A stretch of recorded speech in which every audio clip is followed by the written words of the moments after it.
Welcome to Create New Futures, thought-provoking conversations with leaders, experts, and interesting minds. Join us as we explore ideas and reflect on practices that you can use and apply to create and shape the future. With your host, author, and strategy consultant, Aviv Shahar. This is Aviv, and welcome to a new episode of Create New Futures, where we develop conversations with thought leaders and with fascinating people to explore ideas and to focus on practices that you can use to help you create new futures for yourself, for your team, and for your business. Today, I'm speaking with Doug Gray. Doug is the president of Action Learning Associates and the author of Passionate Action, 5 Steps to Extraordinary Success in Life and Work. He's a leadership consultant and executive coach with more than 20 years of experience in helping hundreds of executives and leaders. Doug brings to his work the unique combination of focus on the application of positive psychology to business and with action learning know-how and his adventure racing experience. Doug and I have been speaking for many years and have regularly used our calls as peer coaching opportunities. In my book, Create New Futures, I featured one such conversation in Portal 3, where we explored the what's next ladder, how to create exponential learning, and where I reflected on the conversational bungee jump technique. You will find in this episode's summary notes the conversational bungee jump excerpt for you to download and apply as a framing technique and tool. In this conversation, you will learn from Doug about getting out of what's comfortable to experience something that's less comfortable, about adventure racing, and about the 3 A's model, and about growth mindsets, positive psychology, and about the 4 elements of psychological capital. I know you will find in my conversation with Doug thought-provoking ideas that you will be able to implement right away. Let me know what you like about these early episodes so we can continue to make them even better and richer. Here then is my conversation with Doug. So Doug, it's great to have you here. Welcome. Thank you for inviting me. Delighted. Let me jump right in by first asking you, because you emailed me last night that you are just back from the Rockies in Colorado. What was the reason for your trip and what have you been up to? We often jump in, don't we? The reason was to gain perspective and balance. We have a timeshare in Breckenridge, so I spent 13 days there. And also to reconnect with family and meet with clients, one of whom I didn't know was an expert skier. We had a tremendous time together. And I think mostly to realize that there's humility. The tree lines above Breckenridge are spectacular. I don't know if you're a skier, but the point is, when we're surrounded by natural grandeur, it's hard to ignore. And I think it adds tremendous perspective. So a little downtime, a lot of writing time, tremendous business connection time and perspective time. And Doug, have you been skiing for many years? I have, yes. Formerly an NCAA coach, which means there's this part of me that wants to always check the snow reports. But in Tennessee, it's really not relevant. Because where is home today? Home today is near Nashville, Tennessee. We've been here Great. for 2 years. Yep. So I know that since we started there, I know you have had many years of fascination with the outdoor, and you've developed a passion and focus on extreme sports such as adventure racing. I'm interested for you to tell us about, can you recall the earliest memory of you in nature and you discovering and recognizing and appreciating that something special is happening for you when you're outdoors? And I don't know whether it's in a snowy area or some other kind of wilderness, but can you recall a very early memory that told you, hey, this is where I am at my best? Well, I'm not sure it's where I'm at my best as I age, but it is, in fact, a place where I gain sustenance and energy. And as far as early memories, I suspect it would have to go back to our family. My father was a minister turned psychologist, and mom was a social worker and business leader. And my brother and sister are 1 and 2 years younger, respectfully. So anyways, we went camping a lot and traveled throughout the country. There's no one particular memory that sticks out, but I will say that I, as a kid, spent a lot of time outdoors. I was active with Boy Scouts and always doing outdoor adventure travel, whether it was whitewater canoeing or flatwater racing or telemark skiing. I was raised mostly in the north, Minnesota and South Dakota and New York. But the point, I think, is to get out of whatever's familiar, whatever's more comfortable, into some space that's a little bit less comfortable. As an example, that led to a number of summer camp jobs, and that led to working for Outward Bound, a wilderness leadership program, which I did for about 10 seasons in a number of different places. So what about it? Is it the scenery? Is it being away from what we know? Or is it also specifically your fascination with exerting yourself to the edge of your performance capability in terms of racing and physical exertion? I think it's some of both, but I'm no longer racing. And I think it's representative of the fact that we all have stages in our lives. So I could go to the wilderness for sustenance or perspective, but that doesn't necessarily mean I'll go back to the wilderness and race through it with the goal of completing a 10-day race in 5 days. It's much more of an energetic pace. So I'm no longer seeking what are called checkpoints or racing through a course that's 600 miles with a team. I'm much more inclined to go out on my own. I'll bring a journal or I'll record on my phone and I'll reflect on whatever's essential at the time. But the fact, I think, throughout eternity, we've got, 4,500 years of recorded history, is that we've always gone to the wilderness. We've always sought perspective in less familiar places. And it's an ancient habit. And I think perhaps as part of our genetic DNA in some way, which is also to say that I've got a supportive wife and children who tolerate me. I'm running to something. Right. Rather than running from something. That's wonderful. I know you just said you're no longer racing, but I do want to trace a little back in time and for you to share, how did you get into adventure racing? And for people that will be listening to our conversation that are not familiar with what adventure racing is and what a 5 or a 10-day type exercise like that is all about, describe how you got into that and then describe what is an adventure racing like. Mm-hmm. Yeah, it's hard to do in a couple words, so I'll give it a couple sentences. I think the best way to describe it is as a microcosm of life. And it's also a metaphor for how teams can interact and excel. So imagine that you and I, Aviv, and 2 other people are on a team together. So it's a team of 4, typically co-ed, and the task is to go from A to B. It might be 600 miles. It might be a 10-day expedition race. I've done 3 of those that were on CBS Sports or featured on CBS Sports. And the point is that we're going to travel through the night. We're going to navigate with a map and a compass only and our collective expertise. And the activities will vary depending upon the geography and the season. So we might mountain bike for 8 hours and then whitewater paddle for 6 hours and then do some trail expeditioning, say orienteering in the wilderness, like a bushwhack type environment.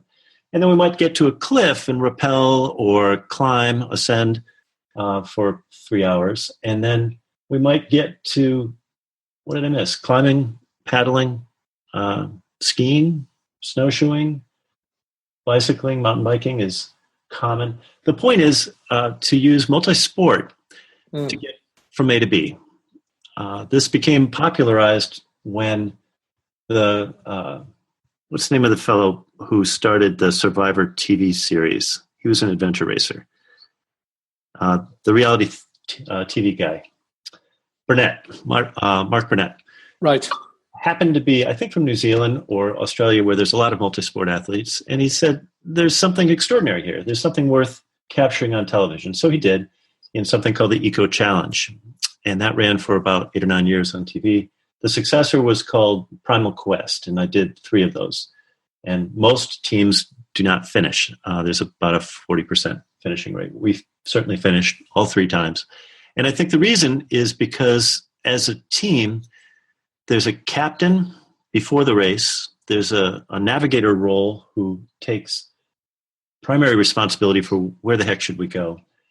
There's a person who's often called the horse, who carries most of the gear, particularly when someone's tired. But we always shift team gear as we need to. And all of us are expected to be positive, optimistic members of the team. Well, isn't that a metaphor for how any successful team works? We've got specialized roles. We've got a goal. And amid those roles, the process evolves depending upon the environmental stimuli. If there's a reorganization or market change, then we need to dance in that direction, right? Absolutely. So before I lead the conversation to ask you how you have applied these and how you journeyed from those kind of experiences into action learning and coaching, still in the adventure racing arena, what's an extreme or life-threatening episode or an experience that you could share today? Oh, you want the gory stuff. Okay. I do. Well, perhaps the most dramatic example is one that was featured on CBS with a tremendous narrative by the actor, Liam Neeson. Back in 2005, there was a race in the Seattle area, which then ended up, we started on an island and then sea kayaked into the mainland and mountaineered, and then went up near Mount Baker and traversed around it, climbing and paddling back down to this island. So it was a 10-day race. Imagine that there are 90-some teams from all over the world. It's very much like the Olympics. And there are helicopters and camera crews, and each team is obliged to have an RV for backup support.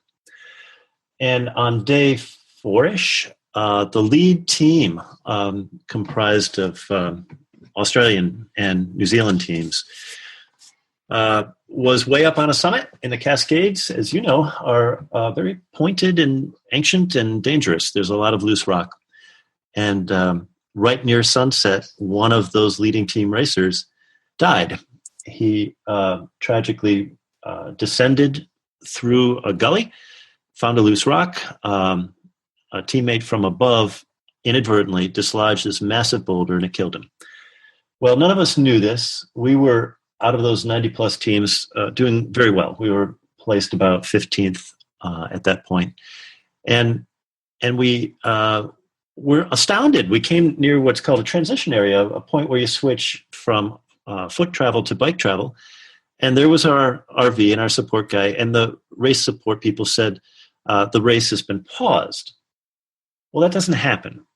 So it was a time for reflection. It was a time for existential pause. We knew that our loved ones were tracking us. We had a GPS device at that time, and this is 2005, right? So they were ugly, big boxes that you were obliged to carry on your backpack. So imagine a big yellow box that's 12 inches by 4 inches by 5 inches, which transmits your location periodically. So I knew that our children who were in elementary school were tracking our performance on the internet. And I knew my wife was certainly tracking us. And I didn't know why the race had paused. Like any situation in life, there was limited information and access to information. Well, I finally obtained access to a phone. I called my wife and I said, please ignore some of the information you'll see reflected on the website, and please ignore the rumors. The fact is, our team is fine. The 4 of us are safe, and we don't know all the details, but we suspect that there's been an accident on the course. The point of the story, I think, is that could have jeopardized the sport. It could have caused people to say, this is unbelievable. It's extreme. It's dangerous. Why would anyone in their right minds do this? And it wasn't handled that way. It was handled quite well. So the race directors solicited comments from all the captains of those 90 teams, gathered the data, made an on-the-spot decision that they would carry on the race and stagger a new start from that point. And prior to doing so, there was a period of maybe 12 or 24 hours when we tried to honor the team and the racer, who I think was from Australia. And the way in which we did that included a bunch of people with roses, black and white and red, who chose to walk into this beautiful river in the Cascades and say a prayer to whomever we loved, and then let those flowers descend downriver. And there were other rituals, but that to me is an example of a letting go ritual that we sometimes need in our lives to let go of the tragedies in life to move on to the successes. So it's not a gory example that affected me personally, Aviv, but it's close. Right. And the story contains many important elements. The story talks about operating with limited information.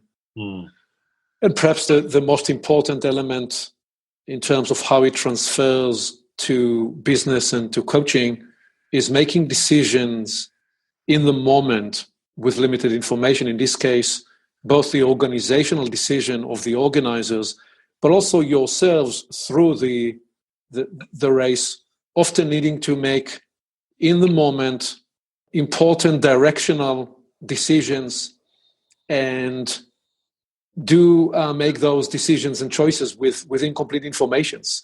Mm-hmm. So how do you apply and how do you transfer these into the work you do is the question that I'd like to ask next. But perhaps give us a little bit of background. How did you get into action learning and into coaching, and then weave into that the specificity of the story and what I'm asking about, which is the idea of, as leaders, as managers, as people that lead teams, we often need to be able to make decisions with incomplete information. Yeah, we certainly do, perhaps all the time. The military has a formula for that, and I don't want to misquote it, but the gist is if you've got if you think that a third of the data you've got is valid and there's a 30% chance of likelihood, then you ought to go for it. I'm not sure that that's accurate, but the gist is the same, that we've often got bits of information and then we have to go for it. Well, so how do we get to where we are? This whole notion of transference, I think, can be summed up as we've got multiple lives. You do, I do, we all do. And as an example, I think sometimes our hobbies define us. So I mentioned this, a number of seasons in Outward Bound, working with leaders of various ages, helping them to maximize their strengths and develop those strengths in a wilderness environment. I did this in my 20s and 30s. Seasonally, in the summer in Minnesota and Ontario, and some in Europe and England. But then in the winters, also in Minnesota and in Maine and New Hampshire. In the school years, I was teaching at private schools for 12 years. So it's an example of integrating leaders. We're building leaders and their capacity, whether they're prep school kids or high school kids or adults on a sailboat off the coast of Maine. It doesn't really matter. I think we need opportunities to face challenges, and then we need support for whatever that new behavior might be. So how did that lead to my company? I did the working for other people thing for about 12 years, as I just described, in independent schools. We've never met, Aviv, but you should know that I am not inclined to wear a tie. It's not my normal work environment. So I'd much prefer the informality and opportunity to have customized leadership development. So that led to me running a nonprofit in DC for 9 years, and then meeting some people who said, "Doug, you are a coach." And I said, "Really? What's a coach?" This was 97 or so. And these were brilliant people, academics and applied consultants. And at that time, there were not very many executive coaching companies. And we pooled our resources, did some work together, and it led to an integrated model that I thought was brilliant at the time. And that, of course, gave me the catalyst to do the work that I always wanted to do. So I started Action Learning Associates because I liked the methodology. Action does lead to learning, and the methodology includes time for reflection. You started this by asking about days in Breckenridge. We all need moments of reflection.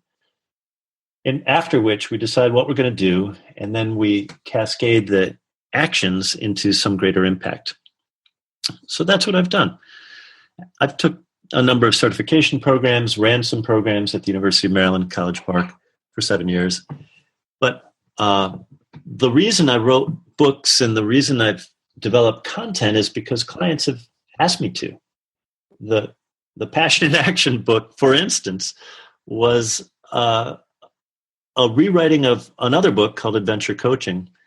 And the book publisher said, for the price of a good bottle of wine and his conversation with the guy who recommends the book titles for Barnes & Noble online, the only way to get a self-published book in 2008 on that world was to have a great title. So now I've got a title and a purple book that sold some 3,500 copies. Now, that's not a large number.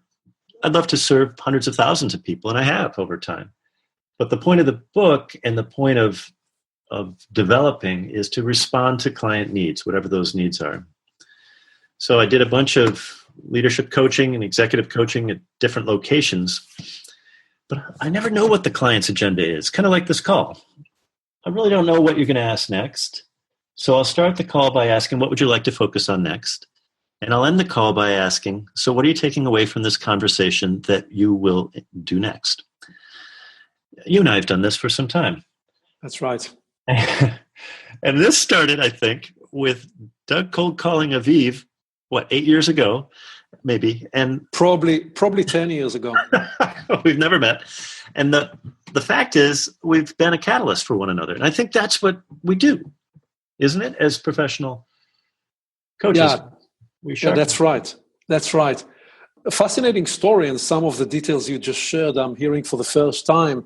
So let me just point that the 96, 97 time frame for you to be pointed in the direction of coaching is an interesting time frame, because if we retrace just at a very high level the history of the coaching arena in business and such, in the 80s, there were no coaching. There were consultants and variety of other kind of modalities. But essentially, if you said to somebody the word coach, it mostly was interpreted in the sports, in various sports arenas. That's right. And then when coaching was brought into business in the early 90s, initially it was brought as a remedial intervention. So if somebody was not performing well, they wanted to, HR or somebody else in the company wanted to bring them a coach to try to, quote unquote, fix them. That's right. But very quickly, people realized that was actually the wrong allocation of coaching resources, and that the best way, the best return on investment was to invest in the best people. Exactly like, the best swimmers in the world, like Phelps and Katie Ledecky and others, they have a coach. And so they then discovered that, the best way and the smartest investment in coaching is to allocate these resources to our best performers and to our top leaders. Because, and this really follows the whole philosophy that later developed with a strength-focused approach, the strength modalities of the many kinds, which in many ways, Doug, between you and I, are plays on Peter Drucker's initial insight, which was that you are better off investing in somebody who is very good, because it's easier to take somebody who is good and make them excellent or outstanding than trying to take a poor performer and make them even mediocre. Mm-hmm. So your transition and entering into the coaching arena in the late 90s was exactly the time where coaching was coming into the foreground as a modality and as an accepted investment in small and large companies to help drive, to help catalyze high performers to even greater outcomes and results. What a fascinating time to enter that space, because you could already or still grandfather yourself into the space. Great timing to enter the space. I think you're right. I wouldn't have used the Michael Phelps analogy because it reflects back on the athletic one, right? Instead, Drucker had little currency in the U.S., so he was forced to go abroad to distribute his ideas. One of the most seminal was that article called Managing Oneself in 1999, right in this time frame we're discussing. And he found so much resistance in the U.S. that he was obliged to go overseas and say, hey, wait a minute, there's a systematic approach here to developing oneself. And it starts with defining what are my strengths and how do I work and what are my values? Where do I belong? Where can I contribute? Critical questions, right? Indeed. So one of the areas that I'd like us to explore together, because I know we both feel very passionate about that focus, is the area of exponential learning. And specifically, how can we design learning experiences that deliver transformational value because of the game-changing insights that they create, and also because of the speed of moving from idea to validation of the idea and internalization of the idea, and then moving, as you said, to applying that idea in action. And I describe in my book, Create New Futures, the 4 phases of adult learning, where I talk about that phase 1 is you need to internalize an idea. In phase 2, you need to validate that you understood the idea. And phase 3 is where you run water through the pipe. That is you practicing, putting the idea or the practice or the insight into some early experimentation so that you begin to build the behavioral concretizing action of that idea. And finally, stage 4 is that you take ownership of the idea by teaching it and by cascading it throughout your universe with people in your life, with people on your team, and so on. So I think both you and I are always very interested in this big question, which is what are some of the important principles or the important practices in terms of how we design learning experiences to deliver and accelerate the learning cycle. So share with us, what are some of the guiding principles that you apply as you design a learning experience? Yeah, happy to. And just to reflect back on your book, Aviv, I don't think that many people are inclined to believe that they can create a new future, that they're inclined to believe that 3 steps, 5 steps, 7 steps, whatever the number is, will in fact get them there.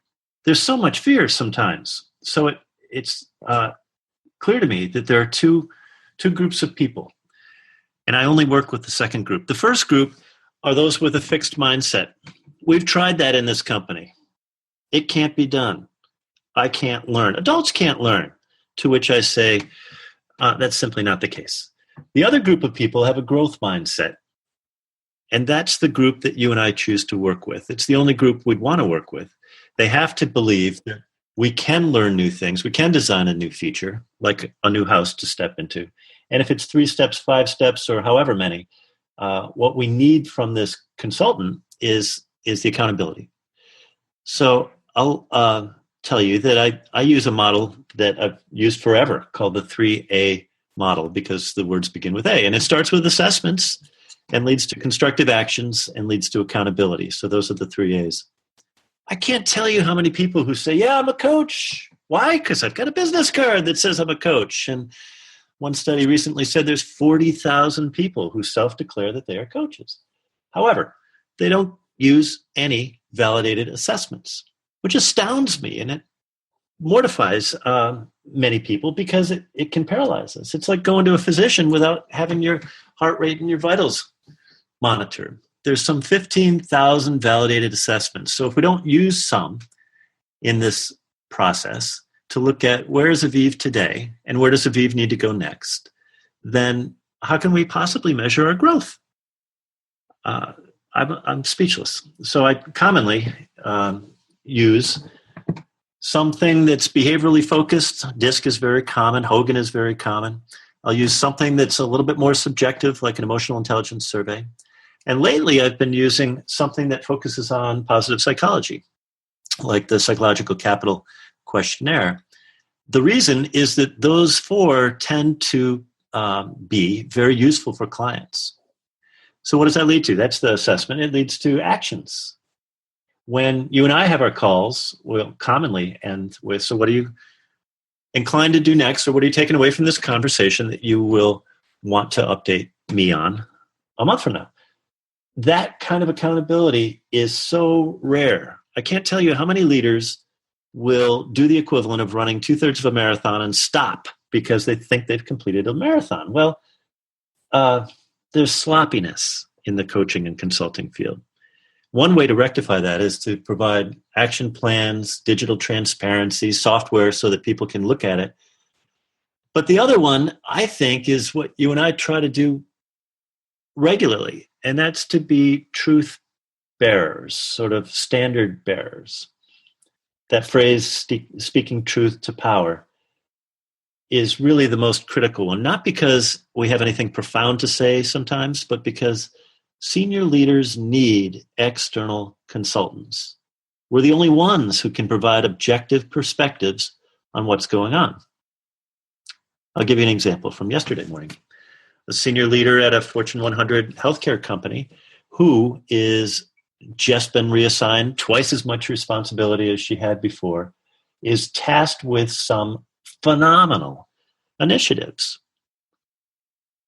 from a boss that isn't a good match for her. So her primary agenda yesterday was, how do I manage up? How do I provide two things? She needs to provide the structure for this person, and she needs to ascertain or assess what are the fears that could be motivating this person right now, because fears are so prevalent in our interactions, so that she can respond appropriately to those fears and be more proactive. Well, that's a conversation about structures and fears that she really can't have with any of her colleagues. And she certainly can't have with her boss, who's in the C-suite. And yet she needs to have. So I think that's the value that we provide, is constructive actions, model accountability, so that we can support one another moving ahead. That 3A model has served me well. I'm not sure where it came from, but I've adopted it. Make sense? Great. Oh, absolutely. Let me rethread through a number of the things you mentioned. You started by talking about fixed mindset and growth mindset. So in your experience, can people that are prone to fixed mindset change, learn to embrace growth mindset? Is this a changeable property, or this is a given? What's your experience? It can be changed, particularly when people are threatened or fearful that they're going to lose their jobs. When your back's against the wall, we are a resilient species. We can do anything. So yes. However, we've got a genetic and environmental propensity to respond in a certain way. If I were to say, Aviv, let's go ski a double black trail tomorrow at Breckenridge, you would say? I would say, I'll be watching you from a nice position. Right. Fixed mindset. Appropriately fixed mindset to that specific behavior change. Appropriate. Right. If I were to say, Aviv, let's have a lively conversation tomorrow about how you might provide more value to your customers, you would say? Oh, totally. Absolutely. We learn through conversation. Right. So in those two examples, we can choose either a growth mindset to activity A or activity B, or a fixed mindset if it's in our personal best interests. Okay, so let me recapture what you're proposing. First of all, is the recognition that there are fixed mindset and growth mindset. Mm-hmm. The second point is that those can interchangeably appear in the same person within a different situation. So in some way, these are situationally applied or contextually triggered. Yeah. And the third is that we all perhaps carry, you call it genetic and environmental propensity. I would also propose psychological and perhaps spiritual aptitudes that influence our tendency to adopt and embrace a fixed mindset or a growth mindset. And the important realization, especially for me, since I bring to the table a strong passion, a very strong conviction that we all have a developmental prospect. We can all choose to embrace development. And in that sense, we can all choose to move and embrace a growth mindset, not just when we are threatened, not just when we are at a crisis point where there is no other option, when we find ourselves in the corner with our back to the wall. We may choose to actually change from a point of success where things are going great, and we choose to embrace the success and turn around and say, you know what, I have now earned the right to reflect on everything that I do, download or reconfigure a new operating system, and begin to operate at an even higher level than I have so far. That's an example of choosing a growth mindset and acting from within a growth mindset, or what I call in the book a mental model that is prepared to embrace a new future and create a new future, rather than having to be faced with your back to the wall with no options. Exactly. I love seeing that phrase in there. It made me think of Senge's use of the word mental models, because he would very quickly say that they describe natural patterns, and how we choose to act is really the key. Let me anchor this with some other research. In the 90s, when I went to graduate school at Dartmouth, the notion of behavior was 50-50, 50% environmental, 50% genetic. What is it that causes Doug to do whatever Doug does? Well, what a limiting view. At the time, I thought maybe this is because academics can't decide or they can't agree. So I, at that point, decided not to pursue a doctorate, and I went off and did applied psychology in the environments that I've described previously. Subsequently, I've gone back to school, and one of the things that fascinates me is that some 40% is what's called our choice point. This is based on some research that's been validated again and again. Think of it, if you've got a pie, as why does Doug do what Doug does? Well, there's 50% genetic propensity, but there's only a 10% environmental. In other words, if I get this windfall, or I have this opportunity, or this manager, or this boss, or whatever, the 40% is the remaining, it's called a set point, that is where the domain of free will or choice or intentional action or deliberate mastery plays out. This is where you and I swim. This is the water we love. And that includes the aggregated tracks or traces of your choices, and how these choices designed or rather influenced or imprinted your mental and psychological topography and the map of meaning with which you navigate in the world, correct? Correct. And I'm encouraged by that. I hope you are. Isn't it amazing to think that up to 40% of our future can be designed, much like your book describes? Right. And the question is, to what degree do we apply ourselves to these 40%? In my mental model, I have earned the right to have more than 40% of choice point. Call it a spiritual belief, call it a choice point by itself. Yes. But I recognize and I hear you about the research. So tell me, how do you bring these insights to the coaching conversation? And specifically, let me ask you, what is the moment you look for in a coaching conversation? Wow, two different questions. The moment I look for is that moment of silence. When the gestalt breaks. You and I have experienced this. I think when I ask a question or provide a perspective or lead someone to consider something they've not considered before, and they pause, I think that's the most profound moments we can get together. Mm. What do you then do in that pause, in that silence? How do you breathe into it? Did I ever tell you I spent 9 years working at a Quaker school? No. So tell me about the Quaker school and tell me about the discipline and know-how you brought from the Quaker experience into your work today. Yeah, I'd be happy to. They're, I think, quick to say that silence is when we're closest to God, whatever our divine spirit or connection is. Silence and collective silence is what happens at a meeting for worship or a meeting for business. I think that the key, Quakers don't always agree, right? There's a fair amount of passive aggression and such, but they do agree on one phrase, which is there's that of God in all of us. So the idea of communion or friendship occurs when you and I meet. And if one is filled with the Spirit, then I've witnessed this, people might quake with that Spirit. Well, you know that Quakers are instrumental in leading to social justice, women's rights to vote, things as ancient as price tags on products in Philadelphia in the 1800s, because if a wealthy guy walked in, they would provide a different price prior to the Quaker movement than if another person walked in who wasn't as well dressed.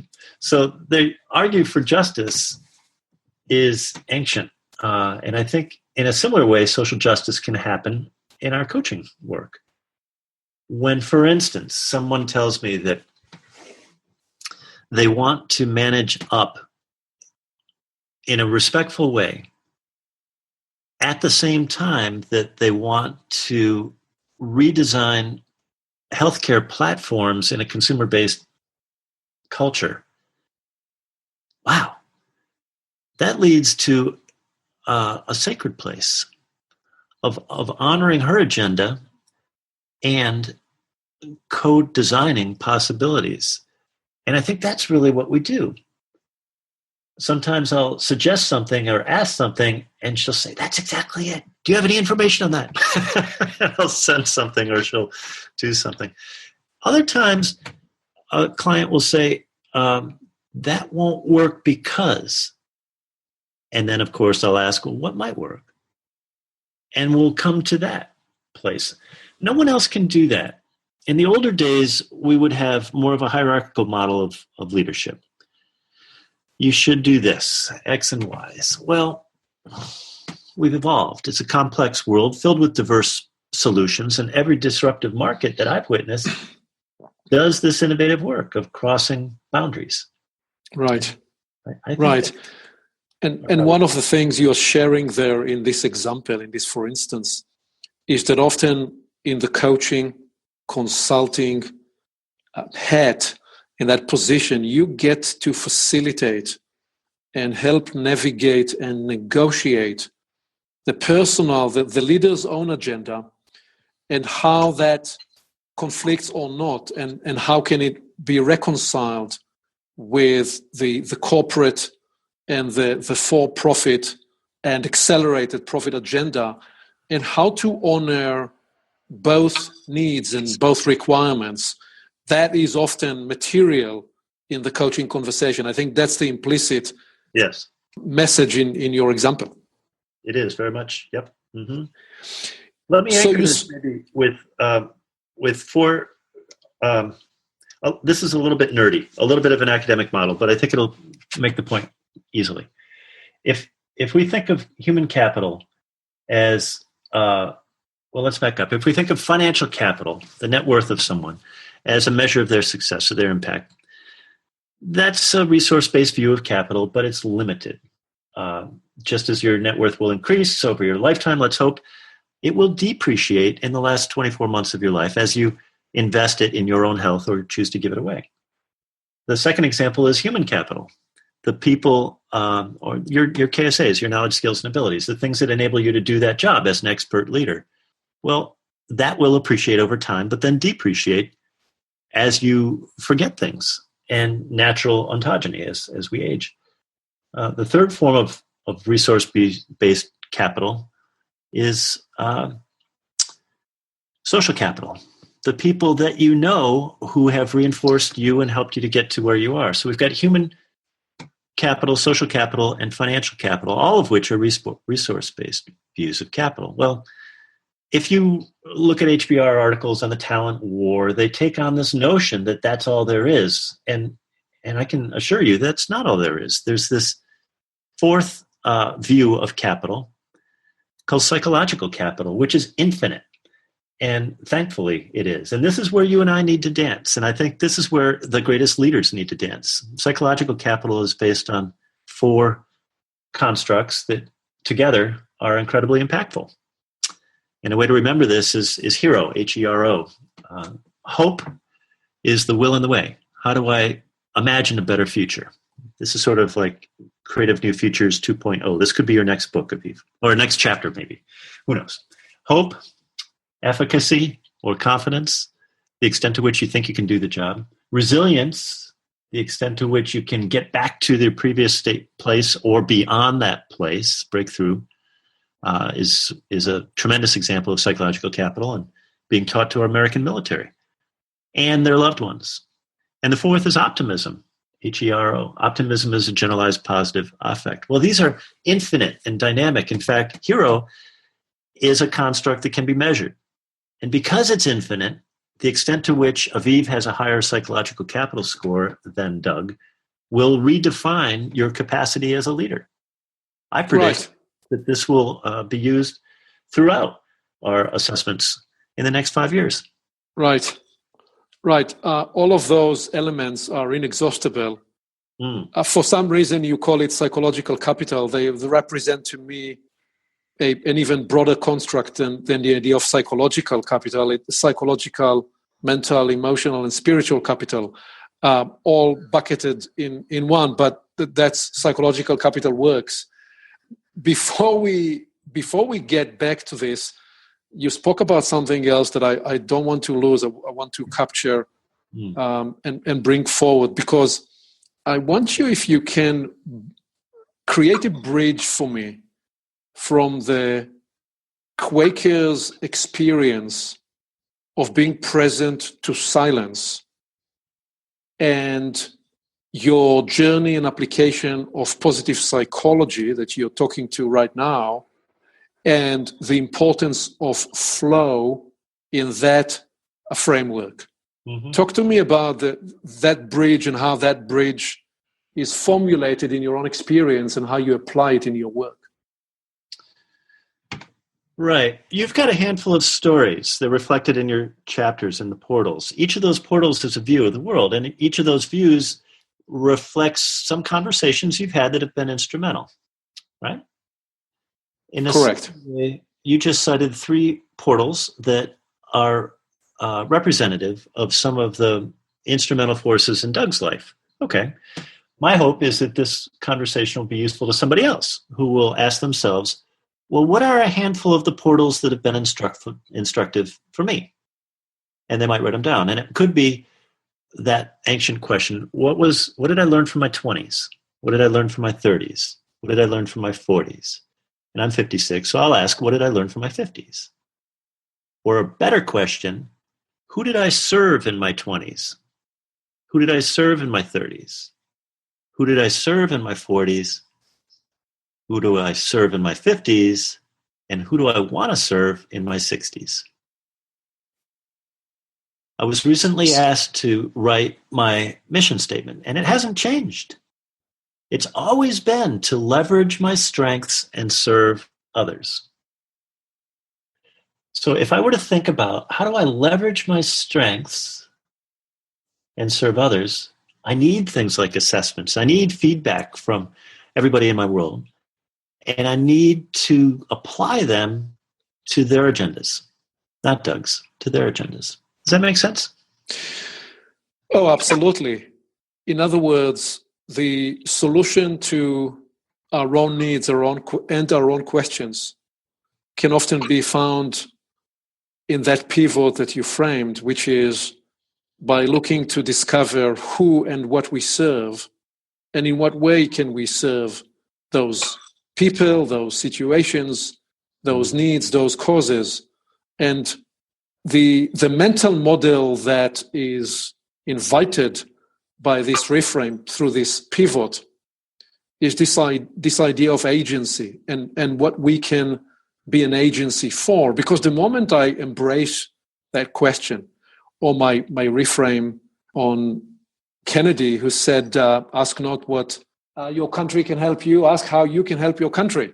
Yes. Well, the reframe on that is ask not where is the answer to your problem, ask where are the problems that you may become the answer for, because of what you know, because of your devotion, because of your brilliance, because of your creativity. And what that is about the idea of agency, that as a manager, as a leader, as a human being, as a parent, as a community member, whenever you step up to support a cause, to be in service to something,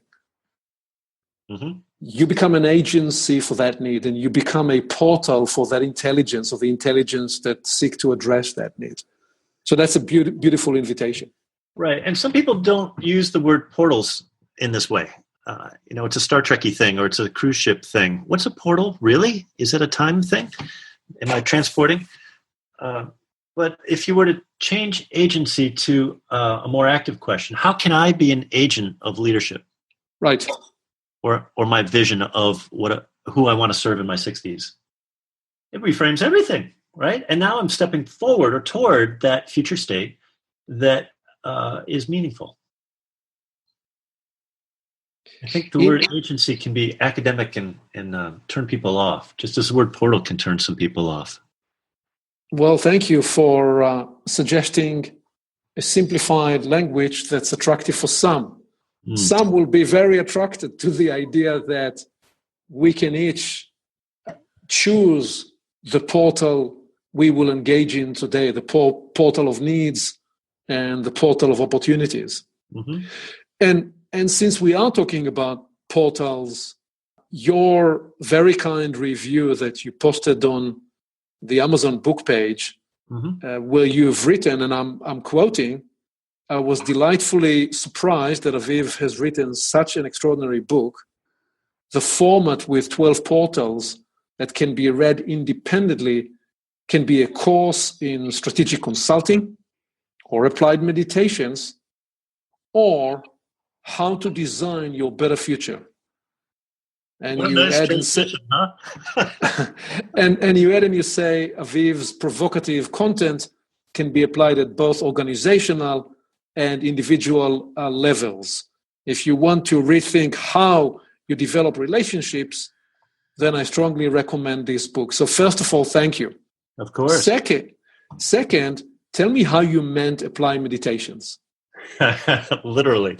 So I have a sunroom in the back of my house because the morning sunlight is brilliant.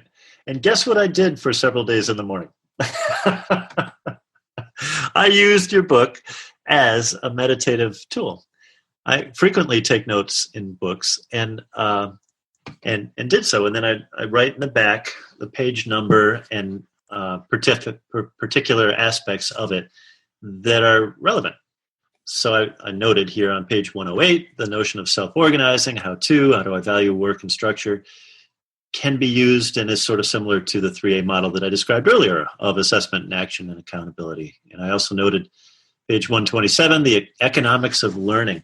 I used that later in the day, actually, with a client.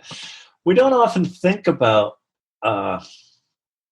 designing a better future.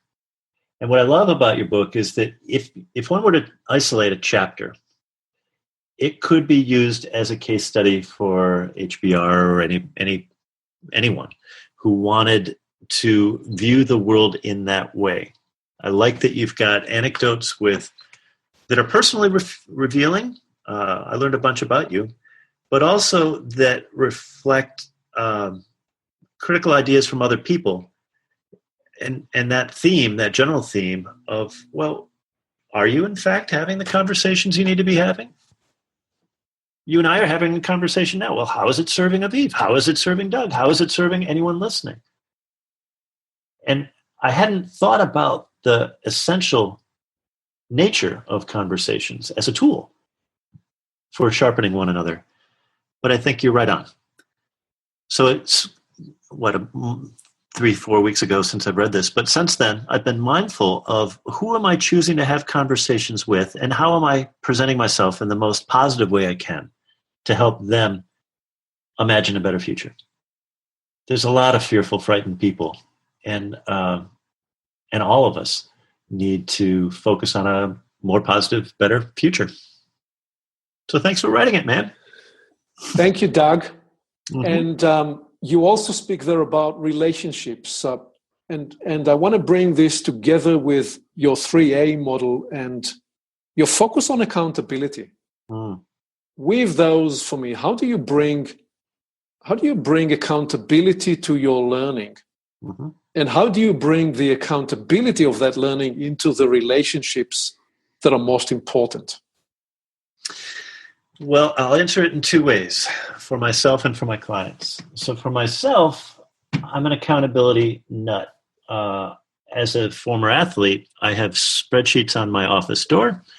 I have my P&L posted there. I have a list of passionate actions by month, things like the Breckenridge trip, things that are important to me. I have a list of prospects and projects that I intend to complete by certain times. And those 3 sheets are there I don't bring clients here, but I have occasionally had conversations with our family. My wife and our daughters are in their 20s. And they'll say, Daddy, what's going on here? What's this project all about? And that's one level of personal accountability. But I think a better one is, what do clients need? And there's probably 2 subsets of this. One is, what does the individual client need? And then what does the buying agent or the organization need?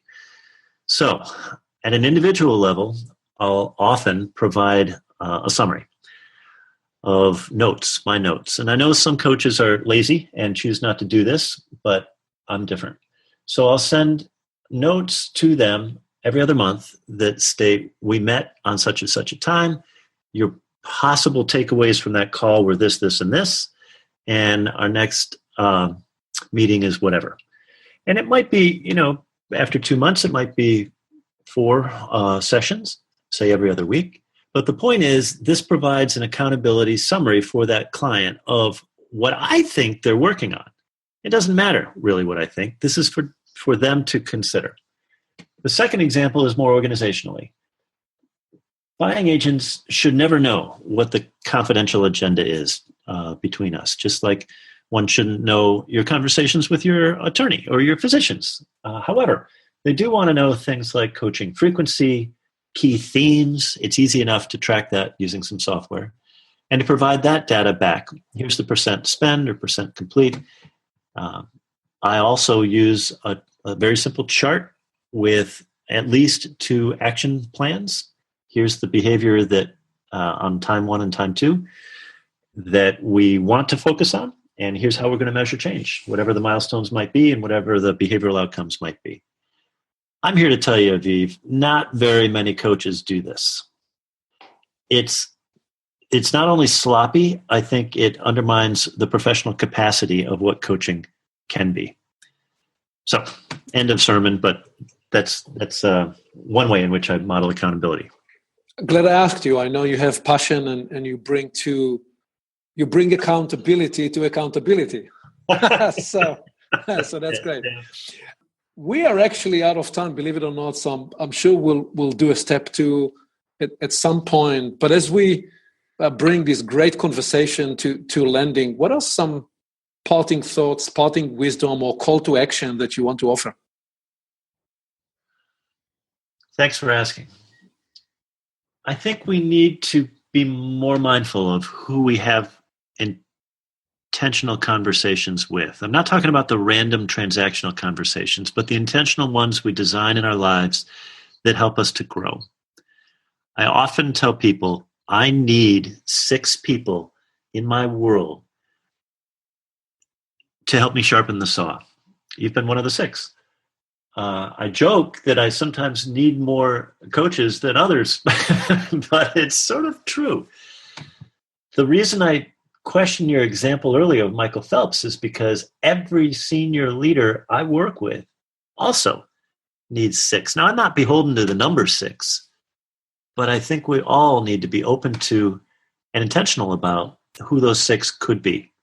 Maybe that's a takeaway for anybody listening to this.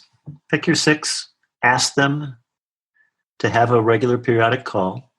And even if you never meet them, just as you and I have never met, know that that person will sharpen you in some ways that might surprise you.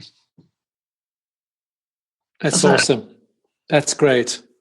Great advice and great call to action. Doug, where can people find you on the internet, and how can people access your work? There's a bunch of stuff at action-learning.com. There's some riveting videos on YouTube by the same name. But I think the best would be in conversation. Give me a call. When people are interested in working with a coach, you should be careful. Vet them. Just as you'd vet your accountant, give them a call. Great. And we'll have all those links on the summary notes of this episode. Thank you very much, Doug. This has been a great discussion with you today. Look forward to catching up with you sometime soon on another call. And we won't record that one. And we'll get into Aviv's agenda on that day. I look forward to it. Here we are. We've landed this Create New Futures journey safely. And it's your time to take action. Here are a few steps you can take right away and practice and apply this week. First, get outside to rejuvenate yourself in nature and to gain a new perspective. I run and swim in the ocean daily.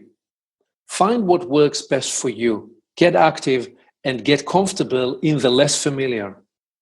Second, ask yourself what conversations you need to create and what outcomes you hope to facilitate. Be intentional about your conversations. Third, practice applying growth mindsets.